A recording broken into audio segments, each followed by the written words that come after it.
Did you miss last week's Microsoft Ignite show? Don't worry, I got you covered. Hey everyone, and welcome to this week's episode of Mondays.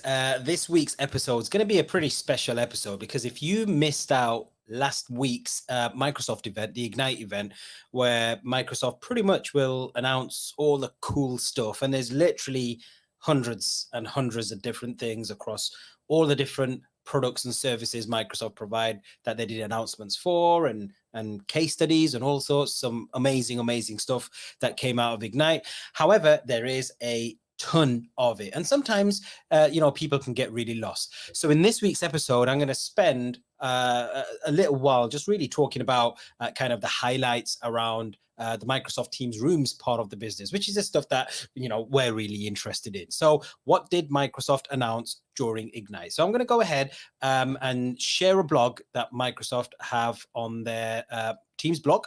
And in fact, let me first start off by dropping the link just down below. So techcommunity.microsoft.com/T5/Microsoft Teams blog, and then the rest of it.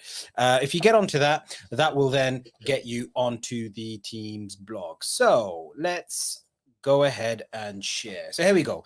So this one was released literally the day after, so the 15th. I'm just looking over to see the dates and stuff, and yeah, it was the 15th. So the first one I want to talk about is this one across here: expansion of speaker recognition. Now, if you know Teams Rooms, we know with Teams Rooms on Windows especially, you have the ability to be able to kind of upgrade the room by adding additional peripherals, things like intelligent speakers. So last year and the year before, having an intelligent speaker as part of your Teams Rooms system enabled you to have kind of speaker recognition and assign identities. It enabled you to kind of create those transcripts and then go back to your meeting room notes, etc. It was really good. However, you did need a intelligent speaker. That's changing. You won't need an intelligent speaker now. So with the expansion of speaker recognition, we are now going to be using the power of AI. And if you did watch the Ignite show, then you'll know that pretty much everything was around Copilot.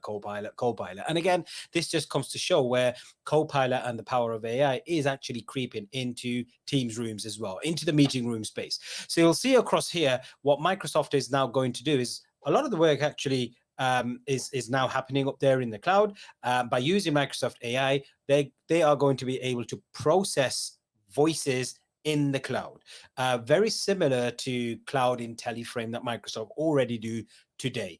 So this is going to be available early 2024, and you would use your Teams desktop effectively to kind of record your voice. So you hit the settings button, you go down to, like, I think it's recognition, you read out a paragraph, and then it assigns your voice to your identity, and it stays local. So it doesn't go up there in the cloud, it stays local to you.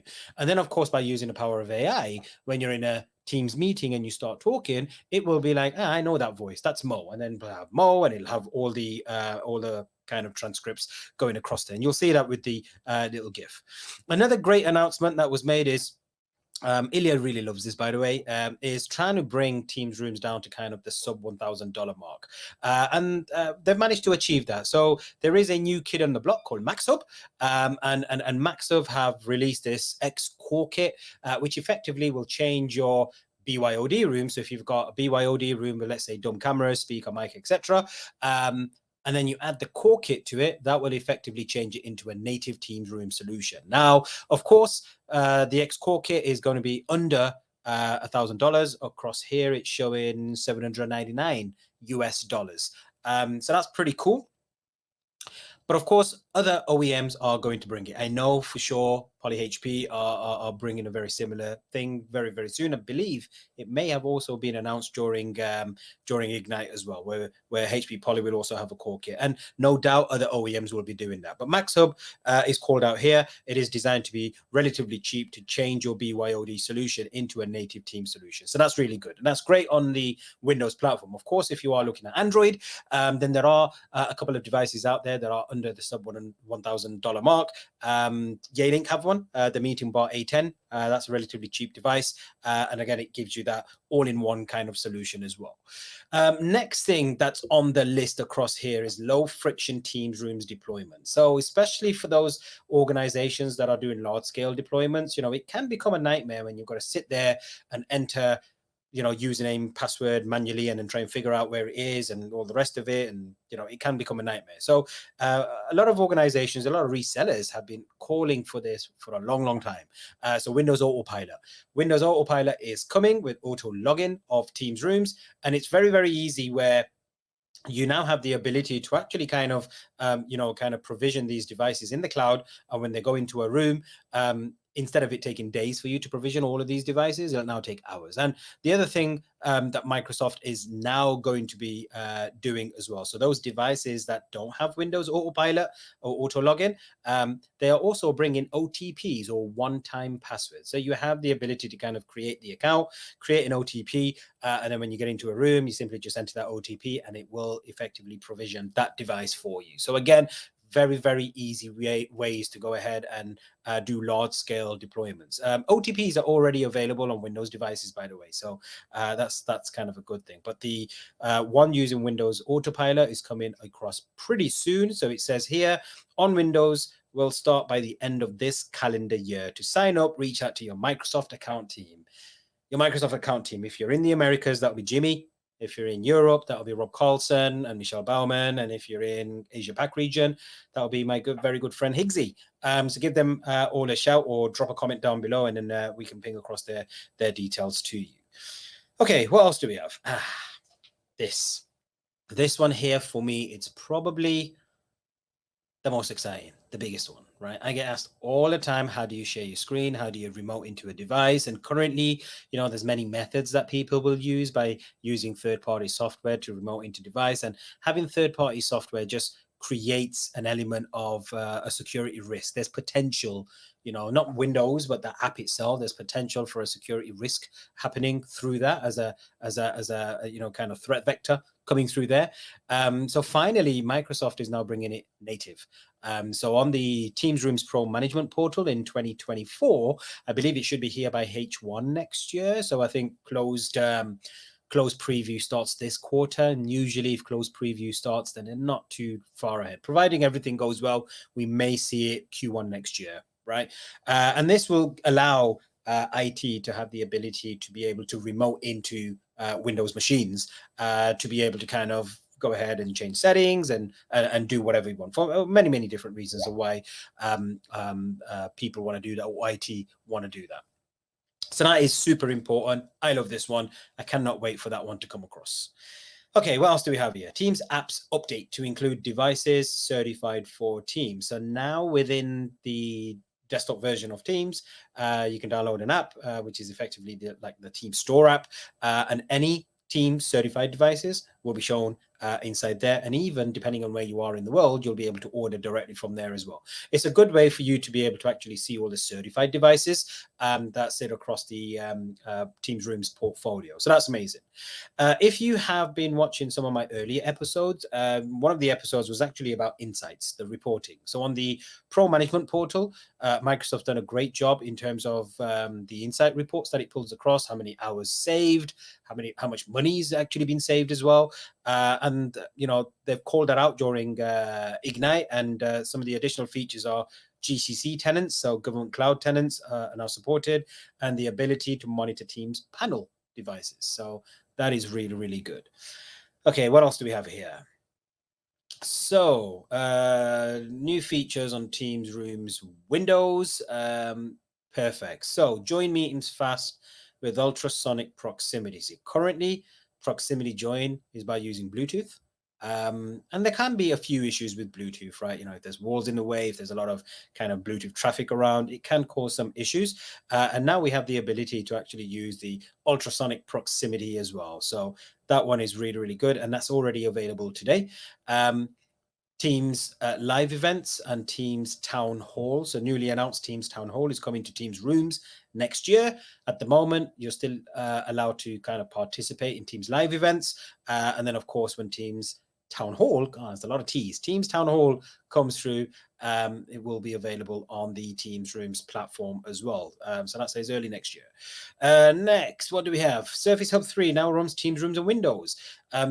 My AV journey actually started selling Surface Hub. Back in my distribution days, I was part of the original team when Surface Hub version 1 was still very early on. So it has a special place in my heart. And I've seen kind of the evolution with Surface Hub 1 and Surface Hub 2. And of course, the way the world has changed as well. The way the world has changed drastically in terms of hybrid work. And, at that time it was Link and then Skype for Business. And now today, Teams Rooms is kind of that dominant player in terms of meeting room spaces. And it's really good to see the Surface Hub 3 is a Teams Rooms device on Windows. And it's such beautiful hardware. Really, really nice kind of inking solutions on there, a great whiteboard. But people really want to have those features that are in the additional rooms, right? So, we want that persistent chat. We want the ability to be able to have front row across there as well. And that same user experience that you see across all the rooms as well. So that's coming across to Surface Hub 3. If you have Surface Hub 2, there is a upgrade pack. So there is a compute module that you'll be able to upgrade to, which will effectively turn it into a Microsoft Teams Rooms device with an amazing, amazing touch screen. So that's coming pretty soon. What else do we have? 4K device support. So we know today locally already we can kind of support 4K. So 4K locally is being able to be displayed. Surface Hub is the first device to support the 4K experience. And there will be more 4K devices coming soon. So that's really, really good to know. New video feed and gallery configurations. So this is great. Optimized front row. So I spoke about front row a lot earlier in the year and a lot last year as well. One of my biggest bugbears were the front row layout is an amazing layout already if you are presenting. If you're not presenting, you've got this big kind of space in the middle here, which was just kind of blank. Now, what will happen is if there's an active speaker or the active speaker will now be portrayed on that screen. So you don't have this additional space that does nothing. Now you'll have the active speaker there in the middle, chat on the side, and then the rest of the participants on the bottom as well. So that's really, really good. Of course, we're also thinking about the other side as well. So remote users. So if you have a kind of large monitor and you've got loads of people on video coming up, now the gallery view is not just going to be individual boxes everywhere, or that same consistent look. It's now a bit more dynamic. So you're able to see a lot more. You'll see on the screen where they are using one of the center of room cameras across there, where you see that panoramic 360 view of the room, and then you see kind of individual composite views across the top. So it does give you a more of a dynamic view, but it's designed to give you equality inside and outside of those meeting room spaces. Some new features on Teams Rooms and Android. So we're not forgetting about the Android platform as well. So with Teams Premium, so again, it gets a little confusing when we're talking Teams Desktop, there is what we call Teams Premium. And Teams Premium supports a whole bunch of security, including things like watermarks and end-to-end encryption, etc. It wasn't quite available on Android. It is going to be here early 2024 on Android. So we'll have the full end-to-end encryption, and you're able to kind of check the codes as you see on the screen to make sure that it is correct.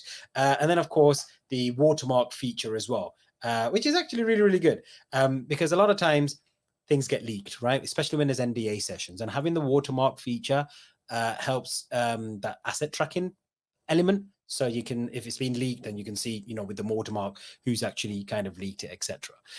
They're also making the calendar a lot better as well. So if you are using MTR on Windows, you'll notice this is what it looks like right now today.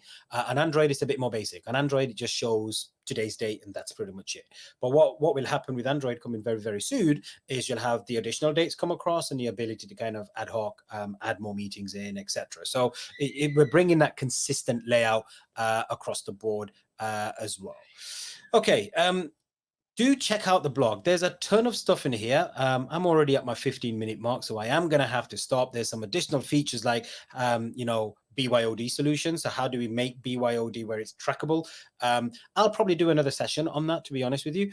But there's some amazing, amazing information here on this blog. Do check it out. Again, I will drop the link just here for you. So you have the ability to go ahead and have a look at it. But there was a shed load of information shared in Ignite, and 15 minutes isn't enough time to go through it. But do check out what the shared spaces look like, and I'll probably do a session on that in the very, very near future as well. With that in mind, guys, I just want to say thank you so much. Hopefully this session has been useful for you, and it gives you a bit of a breakdown in terms of some of the kind of bigger announcements Microsoft made during Ignite. I just want to say thank you so much. Be sure to like, subscribe, and comment down below, and no doubt I shall see you next Monday. Bye.